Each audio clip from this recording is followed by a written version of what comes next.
Hey guys, Pete Mercer here, and I wanted to do a video on macros and are you actually counting them correctly. So this is really to do with the nutritional information pertaining to certain foods and what people's perception of them are.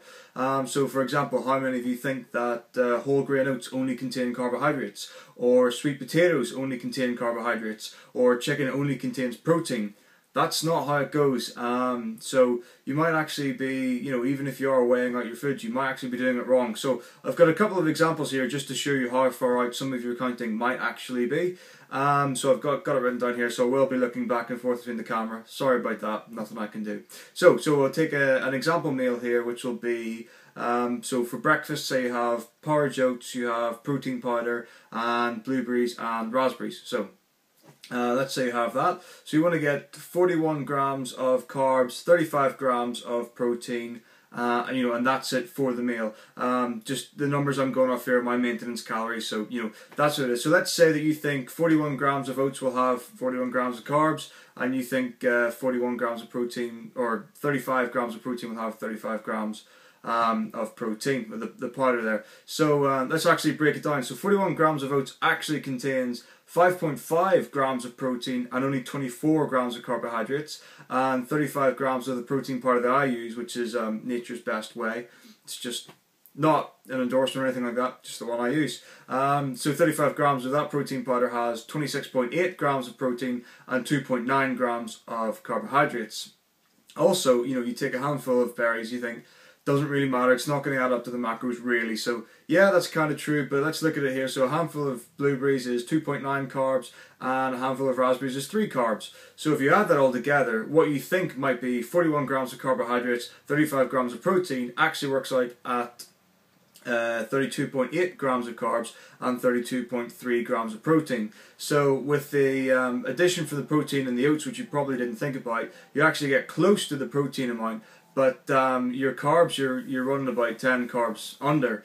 So if you're trying to maintain or bulk and do a clean bulk, and you're weighing out your food and you're measuring everything, you're not getting the right numbers there. So that's just an example for that. So let's move on to more of a main meal. Let's say you're having chicken, sweet potato, vegetables. Staple diet. It's good, clean, healthy food. So let's try that again. So let's say again you want to go for 41 grams of protein and 41 grams of carbs. Again, this is my running off my maintenance calories. So you want to go for that. You think with the chicken you're going to get your 41 protein, with sweet potato you get 41 carbs.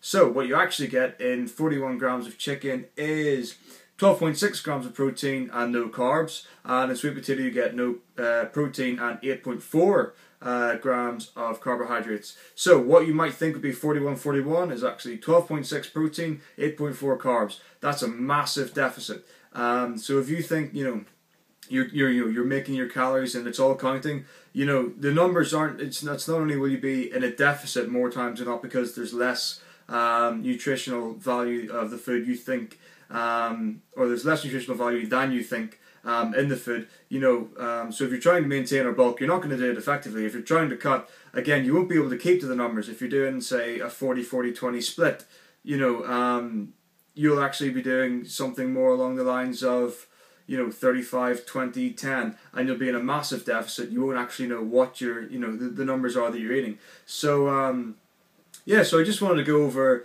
some of the numbers and the actual content that some of the foods check. Things like if you have, say, cottage cheese because of the calcium protein, you can see the numbers in the back of it, and you do check things like that. Or peanut butter, you'll look at the nutritional value. But a lot of the foods that don't have packaging on them, like your chicken, like your potato products, even rice, people won't look at the nutritional value because you think, well, this is what it must be because say everyone says chicken protein, turkey protein, beef protein with some sugars because of the red meat, things like that. There are people generally accepted terms that that get thrown around. So this is just hopefully it'll be an eye opener for some people who think they are actually counting the foods and their macronutrients correctly when they're actually not.